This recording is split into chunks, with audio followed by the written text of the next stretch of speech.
نحمده ونصلي ونسلم على رسوله الكريم أما بعد فأعوذ بالله من الشيطان الرجيم بسم الله الرحمن الرحيم يا أيها الذين آمنوا اجتنبوا كثيرا من الظن إن بعض الظن إثم ولا تجسسوا ولا يغتب بعضكم بعضا أيحب أحدكم أن يأكل لحم أخيه ميتا فكرهتموه واتقوا الله إن الله تواب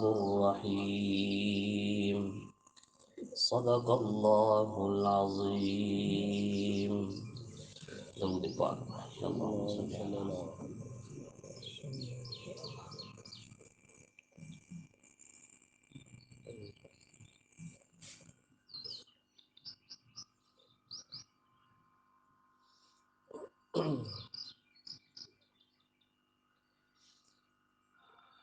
قابل احترام سامعین کرام، سورہ حجرات کے 7 قوانین میں سے 5واں قانون کل آپ نے سماعت فرمایا کہ کسی کی تحقیر کرنا، اس کے ساتھ استہزاء کرنا، اس کے عیب نکالنا، طعنے دینا، برے برے نام رکھنا، یہ مسلمان معاشرے میں رہنے والے افراد کو زیب نہیں دیتا۔ چھٹا قانون، اس میں بھی میرے رب نے 3 چیزیں ہمیں سمجھائی ہیں۔ سب سے پہلی چیز کہ بدگمانی کرنے سے بچو، کیونکہ بدگمانیاں گناہ ہوا کرتی ہیں۔ اور دوسری چیز، کسی کے عیب تلاش نہ کرو، عیب تلاش کرنے کی ٹوہ میں نہ لگو۔ اور تیسری چیز، اگر کسی کا عیب آپ کو معلوم ہو جائے تو اپنی محفلوں میں اس عیب کا ذکر کر کے غیبت کے مرتکب نہ بنو، یہ تو اپنے مردہ بھائی کے گوشت کھانے کے مترادف ہے۔ کتنی چیزیں ہیں جی؟ 3۔ بدگمانی نہیں کرنی، عیب تلاش نہیں کرنے، عیب مل جائے تو ان عیبوں کا محفلوں میں ذکر نہیں کرنا۔ یا ایھا الذین آمنوا، اے وہ لوگوں جن کے دل میں ایمان کی شمع روشن ہے، اجتنبوا کثیرا من الظن، بہت زیادہ گمان کرنے سے بچو۔ ان بعض الظن اسم، کیونکہ کچھ گمان گناہ ہوا کرتے ہیں۔ اس میں مفسرین نے تفصیل لکھی ہے جس کا خلاصہ آپ کے سامنے رکھتا ہوں کہ کچھ ظن اور گمان وہ واجب ہوتے ہیں۔ مثال کے طور پہ سب سے پہلی چیز ہے کہ انسان اپنے رب کے ساتھ اچھا گمان رکھے، یہ واجب ہے۔ اللہ کی رحمت سے نا امید ہونا، خدا سے بدگمانی کرنا، یہ بہت بڑا گناہ ہے۔ تو حسن ظن اللہ کے بارے میں رکھنا، اچھا گمان رکھنا، یہ انسان پر واجب ہے۔ اسے ہمیشہ اپنے رب سے اچھی امید ہو، میرا رب میرے حالات بہتر کرے گا، میرا رب میرے گناہوں کو معاف کرے گا، میرا رب میری مصلحت ہوئی تو مجھے اولاد سے نوازے گا۔ ہمیشہ اچھا گمان۔ جب بھی ہم رب کے بارے میں بدگمانی کا شکار ہوتے ہیں، یقین جانیے ہم ذلت کی اور پستی کی انتہا میں گر جاتے ہیں۔ حدیث پاک میں آتا ہے، رب العزت نے فرمایا کہ میں اپنے بندے کے گمان کے موافق اس کے ساتھ معاملہ کرتا ہوں۔ وہ جیسا میرے بارے میں سوچتا ہے میں ویسا اس کے ساتھ معاملہ کرتا ہوں۔ تو ہمیشہ اللہ کے بارے میں اچھا گمان رکھیے، بالخصوص اپنی آخرت کے معاملے کہ میرا رب انشاءاللہ مجھ پہ رحم کرے گا، میرے گناہوں کو معاف کر دے گا اور مجھے جہنم سے بچا کے جنت میں داخل کرے گا۔ اور اس میں بھی بالخصوص جب انسان اپنی عمر کے آخری حصے کو پہنچ جائے، بڑھاپا آ گیا یا ایسی بیماری آ گئی کہ اب موت کے آثار نظر آنے لگے، اس وقت تو بدگمانی بالکل بھی نہیں کرنی، اچھا گمان اپنے رب کے بارے میں کہ میرے گناہ بڑے ہیں لیکن میرے رب کی رحمت ان گناہوں سے بھی بڑی ہے، وہ یقیناً میرے بارے میں اچھا فیصلہ کرے گا اور میرے گناہوں کو معاف کر دے گا۔ دوسرے نمبر پہ نبی کے بارے میں بھی حسن ظن رکھے کہ میرے نبی نے جو قانون بیان کیے ہیں، جو ضابطے بیان کیے ہیں، وہ سب ہمارے مفاد کے لیے، ہماری بہتری کے لیے ہیں، ہمیں سمجھ میں آئیں تب بھی اس میں ہماری بہتری ہے، اور ہماری سمجھ میں نہ آئیں تب بھی اس میں ہماری بہتری ہے۔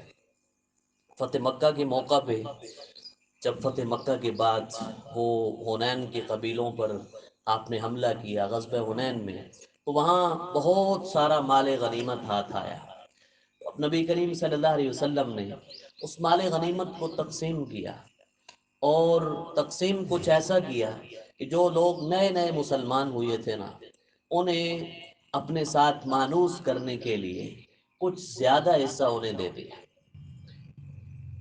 اب آپ کے ذہن میں یہ حکمت تھی کہ یہ لوگ نئے مسلمان ہیں، ان کی محبت میں ویسے بھی ہدیہ دینے سے انسان کے دل میں ہدیہ دینے والے کی محبت پیدا ہوتی ہے۔ اب ایک شخص کہنے لگا کہ یا رسول اللہ آپ انصاف سے کام نہیں کر رہے۔ اب اس نے بدگمانی کی کہ معاذ اللہ نبی کریم صلی اللہ علیہ وسلم نا انصافی کر رہے ہیں، حالانکہ نا انصافی گناہ کبیرہ ہے، اور نبی تو چھوٹے گناہوں سے بھی پاک ہوا کرتا ہے، گناہ نبی کے قریب ہی نہیں آتے، چہ جائے کہ نبی گناہ کے قریب جائے۔ تو آپ علیہ الصلوۃ والسلام نے فرمایا کہ اگر نبی انصاف نہیں کرے گا تو پھر کون کرے گا؟ تو نبی کے ہر معاملے میں حسن ظن رکھنا یہ واجب ہے۔ تیسرے نمبر پہ ہر مسلمان کے بارے میں جب تک آپ کے پاس کوئی قوی دلیل نہیں ہے، حسن ظن رکھنا واجب ہے۔ سید عائشہ صدیقہ رضی اللہ تعالی عنہا پہ جب تہمت لگی، منافقین نے، یہودیوں نے، کفار نے ایک طوفان بدتمیزی برپا کیا، تو کچھ مسلمان بھی پروپیگنڈے کی زد میں آ گئے۔ یہ پروپیگنڈا بڑی زہریلی چیز ہوتا ہے، کسی جھوٹ کو اتنا اتنا اتنا اتنا بیان کیا جاتا ہے کہ وہ سننے والوں کو سچ لگنے لگ جاتے ہیں۔ تو چار مخلص صحابہ بھی اس پروپیگنڈے کی زد میں آئے، تو پھر قرآن مجید نے سورۃ النور کی بہت ساری آیات نازل کی، ان میں میرے رب نے کہا لولا اذ سمعتموہ ظن المؤمنون والمؤمنات بانفسہم خیرا۔ ظن کا لفظ وہاں آیا ہے کہ تمہیں جب یہ الٹی سیدھی باتیں پتہ چلی تو کیوں نہ تم نے اپنے مسلمان بھائیوں کے بارے میں اچھا گمان کیا۔ تم نے سنا ہے نا، تم نے اپنی آنکھوں سے دیکھا نہیں ہے، لوگوں کی باتیں سن کے۔ حدیث میں آتا ہے آدمی کے جھوٹا ہونے کے لیے کافی ہے کہ وہ ہر سنی سنی بات پہ یقین کر لے، اسے آگے پھیلانا شروع کر دے، لوگوں کو بتانا شروع کر دے۔ تو ایک سنی سنائی بات تھی، اس پہ یقین کرنا تمہارے لیے ضروری کیا مناسب بھی نہ تھا۔ اس طرح پیچھے گزرا ہے کہ جب بھی کوئی خبر آئے تو خوب تحقیق کر لیا کرو۔ تو ایک طرف ایک غیر مناسب عمل ہے اور دوسری طرف مسلمانوں کے ساتھ حسن ظن رکھنا واجب ہے، تو وہ واجب تم نے چھوڑ دیا اور ایک غیر مناسب معاملے کے پیچھے پڑ گئے۔ تو اللہ نے جھنجھوڑا، ڈانٹا، لولا اس سمے تموہ، جب تم نے وہ بےہودہ بات سنی تو تم نے ایمان والے مرد حضرت صفوان، ایمان والی عورت حضرت عائشہ صدیقہ کے بارے میں حسن ظن سے کام کیوں نہیں لیا؟ تو معلوم ہوتا ہے کہ جب تک کسی کے پاس کوئی قوی قرینہ موجود نہ ہو، کوئی مضبوط دلیل موجود نہ ہو، اس وقت تک وہ شخص، اس شخص کے بارے میں آپ برا گمان قائم نہیں کر سکتے، بلکہ آپ پہ لازم ہے کہ آپ اسے اچھا سمجھیں اور اس کے ساتھ اچھا معاملہ کریں۔ البتہ جہاں قرائن موجود ہوں، جہاں قرائن موجود ہوں، اس وقت اگر دماغ میں کوئی ایسی چیز آ رہی ہے اور اس اس کے تدارک کے لیے انسان کچھ قدم اٹھاتا ہے تو یہ پھر اس گناہ میں داخل نہیں ہوگا۔ ایک نوجوان لڑکا کسی نامحرم نوجوان لڑکی کے ساتھ اس کی آمد و رفت ہے، اٹھنا بیٹھنا ہے، وہ اب ہم اپنی آنکھوں سے دیکھ رہے ہیں تو ہم یہ سوچ سکتے ہیں کہ ان لوگوں کا آپس میں ملنا یہ کوئی اچھا نہیں ہے۔ یہ بھی نہیں کہ آپ نے کسی مرد کو کسی عورت سے، کسی لڑکے کو کسی لڑکی کے ساتھ بات کرتے دیکھا تو آپ ان پہ بدکاری کا حکم لگا دیں۔ اگر آپ انہیں بدکار کہیں گے، زنا کی تہمت لگائیں گے، آپ کے پاس چار گواہ نہیں ہوں گے، شریعت حکم دیتی ہے کہ آپ کو 80 کوڑے لگائے جائیں۔ لیکن اس حد تک کہ یار ان کا ملنا مناسب نہیں ہے، یہ کیوں مل رہے ہیں؟ اتفاقاً آگے آ رہا ہے ولا تجسسوا، کسی کے ایپ تلاش، سارے کام چھوڑ کے لوگوں نے ایپ ڈھونڈنا شروع کر دو، یہ بھی نہیں ہے۔ اتفاقاً آپ کے علم میں آ گیا ہے کہ یہاں ایسا ویسا چل رہا ہے، تو اب آپ گمان کر سکتے ہیں اور اس کے تدارک کے لیے اس لڑکے کو سمجھائیں، اس لڑکی کے والد کو سمجھائیں، تاکہ معاملات شروع کے اندر ہی قابو میں آ جائیں۔ جو قرآن منع کرتا ہے وہ ایسی بدگمانی جس کا آپ کے پاس کوئی ثبوت نہیں ہے، آپ نے اپنی آنکھوں سے دیکھا کچھ نہیں ہے، اور آپ بس لوگوں کی باتیں سن کے کسی شخص کے بارے میں یہ سوچ قائم کر لیتے ہیں کہ یہ اس طرح کا شخص ہے اور یہ اس طرح کا شخص ہے۔ قرآن مجید کہتا ہے ان بعض الظن اسم، جو بغیر کسی قرینے کے، بغیر کسی ثبوت کے آپ گمان اور نظریہ اپنے دماغ میں قائم کرتے ہیں، یاد رکھیے کہ یہ گناہ کا کام ہے۔